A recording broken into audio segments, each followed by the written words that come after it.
G'day you mob, how's it going? Pete here from Aussie English. Welcome to this episode of the Aussie English podcast. Today I have the pleasure of chatting to Kyrin Down, who is one of the two hosts of the Mere Mortals podcast, the other host being Juan Granados. So guys, we sat down and had a pretty lengthy chat. It was sort of just a free chat and it ended up going for about 2 hours. So I decided to chop this up into 5 different episodes and I'm going to release them over the coming weeks, okay? So today's episode is number 1. In this episode, we talk about COVID in Queensland versus Victoria, because Kyrin's up in Queensland. We trade gastro stories and talk about street food in foreign countries and how we've been food poisoned before. So Kyrin talks about Central and South America. I chat a little bit about Indonesia. We talk about the spice trade and the Dutch East India Company from the 1600s to 1800s and the miserable lives of sailors. We also talk about what they used to eat, preventing scurvy, that sort of stuff. We talk about the lives of people in the past. You know, what was it like to live in Rome? What did people think when they saw an elephant for the first time that had been, brought to Italy from sub-Saharan Africa? We chat about the Black Death and why 10% of Europeans are now immune to HIV/AIDS and how those two diseases are linked. And then lastly, we chat a little bit about swearing in foreign languages and the importance of learning slang so that you can fit in. So I think you're going to enjoy this episode, guys. Let's get into it.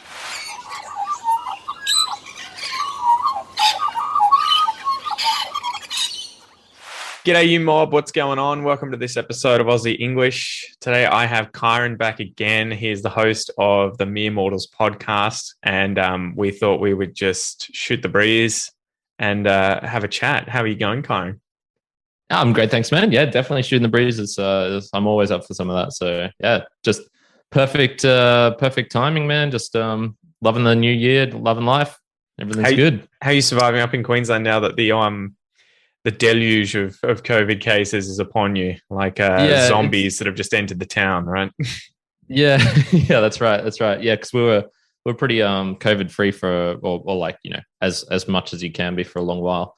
Comparatively, Victoria and New South Wales were the sort of diseased, more southern states that you were like, ooh, yeah, stay away. You will not come in.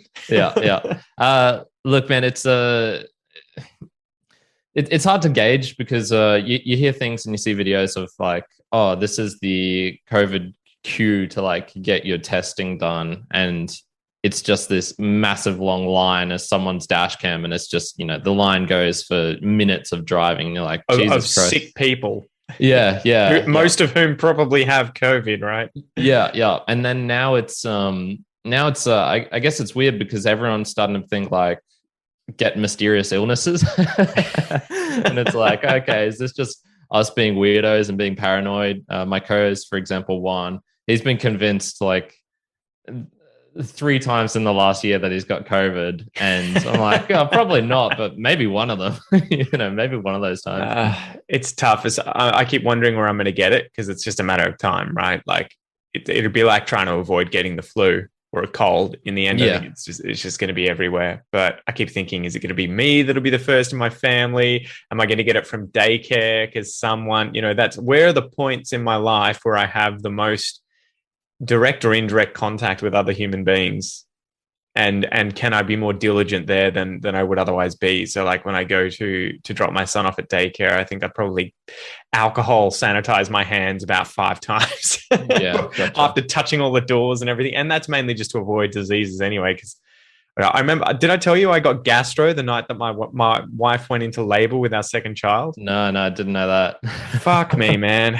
So we're like it was weird too. Because have you had gastro before? I say yeah. Define it for me, or like extreme diarrhea, vomiting. I've had food poisoning in Colombia once, and that was sort of like a night of very intense unpleasantness. But, I guess for anyone who doesn't know, gastro is our slang term for gastroenteritis, And I think the itis means, doctors and nurses will be listening to me here, but it's like an inflammation of the gastrointestinal tract. It's effectively a virus you get that attacks the cells that line your stomach and your intestines, and it kills them all. And so that's why you end up vomiting and having really bad diarrhea, because your body's like, I can't digest the food that's in my system, so I'm just getting everything out of me so that it obviously doesn't, turn bad whilst it's inside you, because you can't use it. And you're trying to get rid of the virus. So I felt fine that day. And then in the evening, I'm just like, yeah, it's starting to feel a bit nauseous. Where'd that come from? And it's so funny how it just like turns. Within, I think, an hour, I was just shitting myself and vomiting on the toilet at the same time, and just wishing I wasn't alive. It's like the worst kind of sickness is that I've had, at least, is when you get gastro, because you're just like, this is so miserable. And whilst I was like between one of my bouts of going to the bathroom, I was lying in my bed, effectively just watching the fan, just being like, come on, body, just deal with this. Come on, immune system. And my wife's like, I just had a really strong kick. And then was like, oh no, my waters are broken. Or I just peed myself really bad. And I was like, you got to be kidding me. Because at that time as well, I'm like, there's no way they're going to let anyone who's ill into the hospital because of COVID. No way, yeah. And so I was like, you got to be kidding me. So I had to ring up my parents and be like, can you guys come over? I need one of you to take care of my son and the other one to go to the hospital with my wife to give birth. I was going to say, like, you need a third parent, one of them to care after you as well. Well, yeah, you hit the back of the line, I think. Once you've got kids, your grandparents are like, yeah. The grandparents, I'll take care of the kids first. But yeah, so that was the sickest I've been in a long time, but it came from daycare. So that had been going around to all the different daycares in Geelong. And I remember Googling it after I was sick and being like, fuck me, there's 13 daycares that have gastro in the Bellarine Peninsula here. So no wonder, but I had no idea about it at the time until it was too late. That sucks, man. I'll recite my story quickly, which was go for it. I'd been, you before traveling for the first time. So when I went traveling for the first time properly, I did as much research as I could, and basically the general consensus was don't drink shower water. Drink water that comes from a good source, or some countries you can go to and it's like, definitely don't drink the water from the tap there. Make sure you boil it or get bottled water. And then others, it's like, it's you'll probably be safe. So I'm pretty sure Argentina was pretty good. Chile was pretty good. Even like large parts of Mexico, they were like, it's fine to drink, but I was always relatively careful. And then the other one was, if you're eating food, either from a restaurant, go to a restaurant, and if it's street food and you sort of just see it sitting there, unless it's cooked right in front of you right at that moment, don't eat it. Yeah, it's been there all week.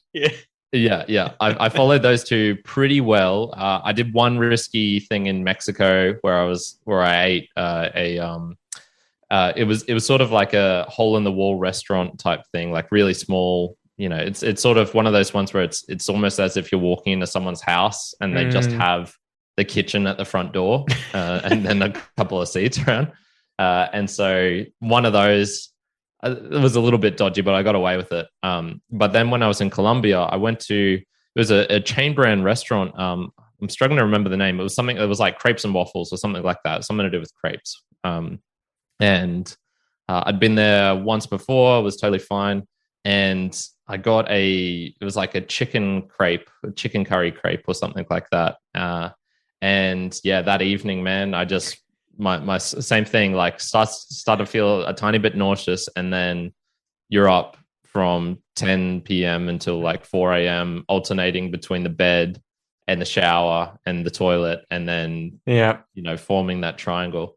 So you had that too. Like, it was funny. I remember when I had gastro, one of the most calming and soothing things was to just have a hot shower, like in between bouts of shivers and fever. Yeah, it would just be like, I'm so sweaty and gross now after getting really hot that I'm just going to have another shower. And I remember, I think I probably had like 5 showers in 24 hours. It was just like, fuck it.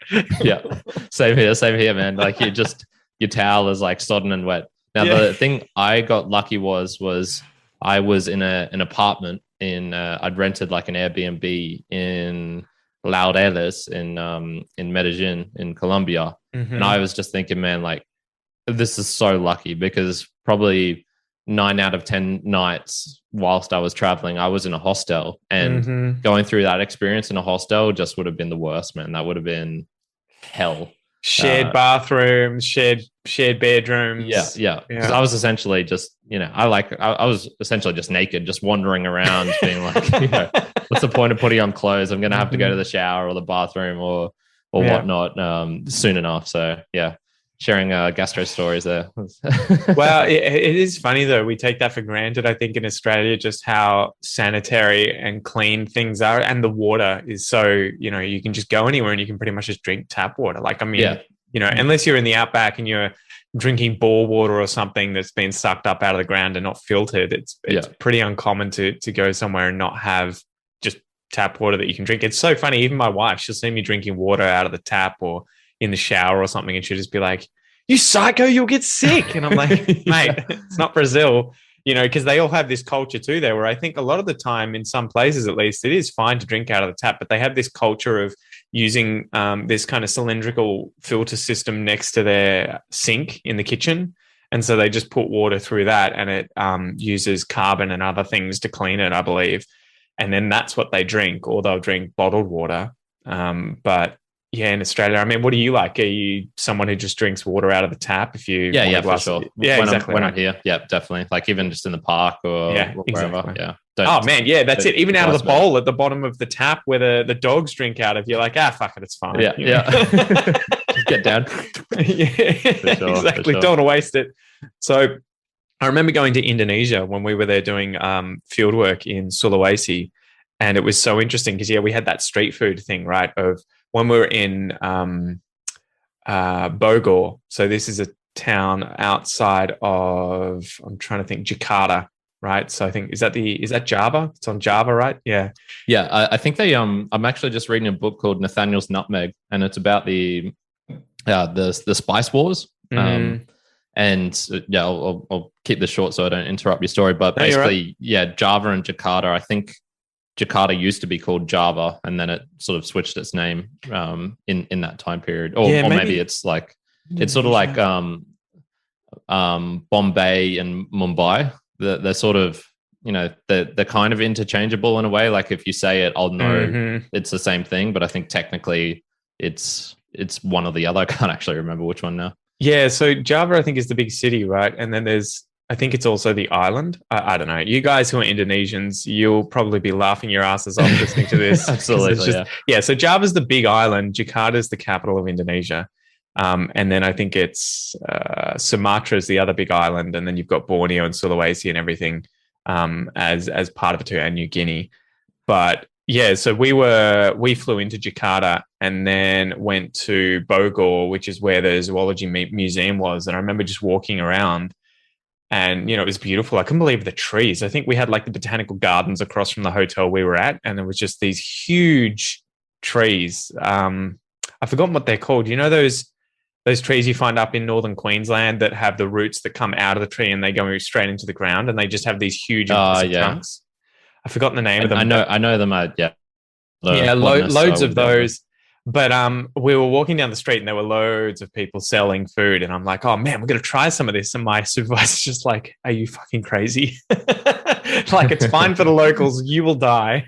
You will die. So yeah, we had that. And then when we went to Sulawesi, the K-shaped island in the middle of Indonesia, and we, drove 10 hours north to get to Mamasa, which is in the mountains. We were going into the jungle to collect animals, rats and bats and lizards and snakes and stuff. And each time we would get to different villages, you would just have to try and find the restaurant that you wanted to go to. And they would pretty much always have the same thing, which was like rice and chicken. And that was almost always a safe bet. But I remember there were a few places where you walk in and it's just like one woman and a few children that, work there. And the food would just be lying out. So it would be like this dead chicken that's been chopped up raw and is sitting there with flies on it. And you would just be like, I don't know if I'm going to roll the dice on this one. Like, I think she's going to be, cooking it fine. It should be all good. But I don't know. I have a feeling that again, this will put me in hospital. Yeah, it's funny. Yeah, once again, how sheltered we are, and even that is nothing compared to the same book I was reading. These people who are going on these boat trips. It would take 2.5 years for one boat trip to go from. They would start in England, sort of work their way down across Africa, basically the western side of Africa, then come around like the Cape, go to the Indonesia, and it would take 2.5 years. So this would have been like 1600s, 1700s, yeah, right? 1600, 1700, with the Dutch East India Company and the British one too, taking on each other, and they were all throughout Southeast Asia trying to get spices, as you say. Pretty much, yeah. So it was like nutmeg, cloves, I think maybe ginger as well. But particularly nutmeg was one of the big ones, and it could only be gotten in a couple of islands right near Indonesia. I'm not even sure if that's correct nowadays or something. I think from memory, reading about this, the Dutch East India Company was worth more than the equivalent of Amazon today. At the height of its time, and that's just because nutmeg and stuff was it was so valuable at the time because it was one, it helped with the food. So these sailors, when they were traveling, they would be eating essentially rancid meat for months at a time, and it would sort of be meat that was just salted and then put in a barrel. So that chicken and that then went off. Is probably, that'd be like, oh my god, like how fresh is this? Flies still want to eat it. But and of course they'd like refill and get supplies along the way, but a lot of the time they were just eating the nastiest stuff. It would have been such a miserable existence, I think. It's funny, we look back and sort of romanticize what it would have been like to have been a sailor or something. Hold on, getting a call. It's funny, I put my phone on airplane mode and the call still comes through on my computer. Oh, really? It's so annoying. Nice. Sorry, guys. So we romanticize how good it would be, to have been a sailor or a captain or something back then, and you're just like, oh my god, it would have been atrocious. Like they all died. Scurvy. Man. Yeah, exactly. 4/5 of them. I think some of the stats they were saying in the book was some things along like 1 out of every 3 ships that left wouldn't come back. Yeah. Of the ones that did go, at least a third of the crew would die just from the tropical diseases along the way. And then, scurvy, right? That was just a given. You were going to run out of vitamin C. They didn't know at the time. And I think it was Captain Cook who worked it out and was like, I'm taking pickled cabbage, and other vegetables with me because I have a feeling that this is what is curing, scurvy, which was the biggest issue. I think it killed millions of people in the end. There was actually a guy 100 or 200 years prior who forced his crew to drink limes. And he had limes, and they sort of were starting to notice that his crew would survive a lot better. But that was just one of those like incidents of history that almost made it, and then it's like 200 years of ignorance again until Captain Cook figures it out. Damn, man. Well, it would have been so hard for information to really get through back then too, right? What are you going to use? Pigeons? Yeah. Oh no, and even then, it's all just word of mouth. So some of the stories that they were telling would be of these Africans who had they'd like disembowel an animal and they'd put like the tripe around their neck and sort of wear it as necklaces and just eat it and stuff. Mm-hmm. And people back home would hear and be like, fuck off, you're full of shit. Like, no way. Like wearing devil horns and masks and stuff and painting themselves in green. And even guys who would travel and then see some of these things for themselves and be like, oh, that dude I thought was full of shit. He was telling the truth. Like they were doing some wacky ass stuff in Africa, and like you go to Jakarta and people are living so much differently. But yeah, there's no way of proving it. You can't just get out your phone and take a photo or anything. Well, I used to wonder about like the Roman period. That always blew my mind, and I would love to go back there and be able to see what day-to-day life was actually like, and to go to the Colosseum and watch some gladiatorial fights. And just the celebrations and everything else that went on with it. What did they eat? What did they do as jobs? You don't really think about what was the mundane job the average person had. What was it like to be a restaurant owner who worked somewhere that didn't have electricity or refrigeration or any of that sort of stuff? But I always wondered too what it was like when they started getting animals from like sub-Saharan Africa and bringing them through into Rome and using them in the Colosseums and everything. Like, what was it like when they brought the first elephant up into Italy or something, and people were just like, what is this monstrosity of an animal? Like, for sure, man. I go to Australia Zoo and I'm blown away by, just see a zebra or a giraffe or something. Yeah. 50 meters away from you and you're still just going, holy crap, like that's these things are real. Like that like you actually see them and it's just it's got a different impression upon you when it's right in front of your face, right there. Yeah, I know. Yeah, it's nuts. So one of the other things I was going to say was the reason the spices were so valuable and why the Dutch East India Company became so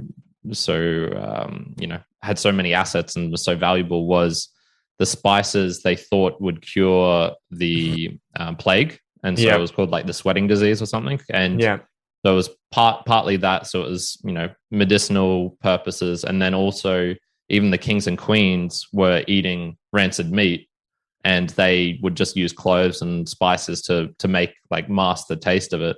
Yeah. So yeah, it's one of those ones. I always find it funny when people will try and argue like things were back better in the day, and even if it was 5 or 10 years ago, cherry picking. yeah, it's just like no way. There's no argument you could make. Yeah, well, there are so many interesting things to talk about at this point. I think one thing is when the plague went through Eastern Europe, and I think it sort of had these explosions a few times throughout our history, but when the big one went through, it killed a third of the entire population, I think, of Europe, right? Like, which is one in 3 and a bit, which is insane to think about. Like, COVID's killing less than 1 in 100, maybe 1 in 1,000 at the moment, around the world after vaccination. But I can't imagine thinking that was your chances, right? It's like, 33% chance, and I'm a goner, and everyone's getting it. But the interesting thing is, I have to look this up. There's something really interesting that happened with the plague and Europeans that led to the population having a higher proportion of people immune to AIDS. Because I've never heard that. Yeah, so I think it's about 10%. So here we go. What biologists at the University of Liverpool have discovered how the plague of the Middle Ages have made around 10% of Europeans resistant to HIV. Biologists at the University of Liverpool, blah, blah, blah, blah, blah. Yeah, so effectively, I think what happened is that the area in your body, the part of the immune system that's susceptible to the plague is also the same as the one that AIDS attacks. And so because so many people were taken out of the population who were susceptible to the plague to catching it, you ended up with a higher proportion of people who were immune to it naturally. And that happens to also, by coincidence, be the same for HIV, for AIDS. Yeah, damn. Oh, that's whack. That's crazy. Yeah. But another crazy thing was the fact that back in the day, during this period, we were really religious, right? So that would have been like the 1600s, and all the insults that were used in the English language tended to be around God. So saying things like bloody hell and God's oath and all that sort of stuff was way more offensive than actually saying words like shit, fuck, piss, all that sort of stuff. And I think too, when I was reading, there was a book I read called Holy Crap, which is about the history of swearing. And she was saying that people also just pooed and pissed and had sex in front of one another. It was just a common day thing, like farting and or sneezing, where it wasn't seen as offensive. And so you wouldn't tell someone to go fuck themselves because you're like, well, people are fucking everywhere. Like, like it'd be like saying to someone, go and sneeze, or something like that. You'd just be like, what? If you were getting that insult? Yeah, swear words are so weird, man. I can't remember if we talked about this last time. We might have, where I was saying like you become more offensive in another language if you start swearing in that language because you don't know the context, the intensity. Right? Yeah. So yeah, it's like and the subtleties of when to use it and when not to. Like I can swear with you in this context, but if I was interviewing an academic, I'm probably not going to be like saying, oh, how the fuck are you, or just dropping the S bomb or the C bomb or anything like that. But it is tough for sure. Because you should learn it still, guys. You should learn to swear. It is important. You're going to hear it a lot. Yeah. I've been trying to pick up like I always when I start a new language, I'm like, do I want to learn these words? Because will I abuse them? Will I become Will I use these for my special powers? Am I going to use them for good or will for I bad? use this for good or not? I think for me, I try and tend to stay away from them, like learn them so that I know what they mean. Yeah.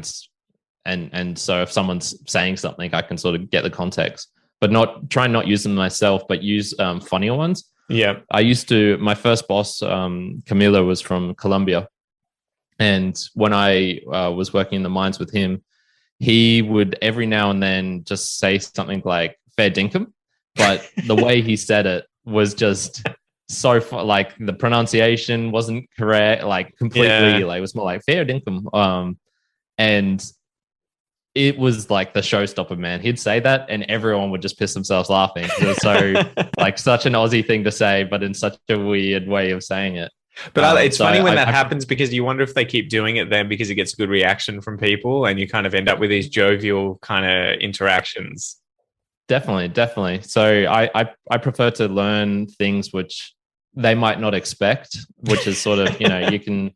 So one thing in Mexico is they, instead of verdad, which is like the normal word for truth, they use neta. Oh, really? And they like to say, there's like a phrase where you can say la neta del planeta. So it's like the truth of the planet. Rhymes. Yeah. Because it rhymes. And I'd whip that out every now and then instead of saying claro or whatever. And yeah, the reactions you get are brilliant because they're just not expecting it. It's like, where'd you learn that? A huge thing though, right? With trying to develop connections with the culture and with the people, it's not just learning the language they speak in terms of, say, the international version of it, right? The standard version of that language. It's getting into the nooks and crannies of the dialect that you're surrounded by and picking up those smaller things that are kind of unique to that area that you can use to then show you're a part. You're diving in. You may not have been born there. You may not be a native speaker, but you're putting in an effort to embrace the linguistic culture of that area. And I love doing that with Portuguese too. There's a whole bunch that I've gotten from my wife that are regional from the north, and I use them. I don't really have a good understanding though of what would you say that the context though, because I'm explaining this poorly. I've never been to Brazil, so I don't really get the regional differences yet. And sort of if I'm around someone who's speaking with a Paulista or Carioca accent, right? Someone from São Paulo or from Rio, I don't intuitively know what I'm going to say they're not going to understand. So like if I say something like, egg was, which is a phrase that they would use in the north for like, wow, oh, wow, crazy egg was, they'll just instantly be like, what the fuck was that? Like, I don't even know that word. It's so funny how many Paulistas and Cariocas that you'll meet and you'll say these things and they'll be like, I've never even heard that. And I'm like, it's from your country, like imagine. And then you're trying to explain it to them, like trying to explain their own language to them. Yeah, exactly. Like it's from the north. It's very specific to a certain area, a certain region. I'm sorry. But I hear it so often. I think it's normal because my wife's always obviously speaking to me with a northeastern dialect from Maranhão. And so I just hear it all the time. And I'm like, okay, I guess this is just Brazilian. But yeah, and then you meet Brazilians and they'll say things and you'll be like, what the fuck was that? Like, just insults too that some of them will use and you'll be like, no one says that. Yeah.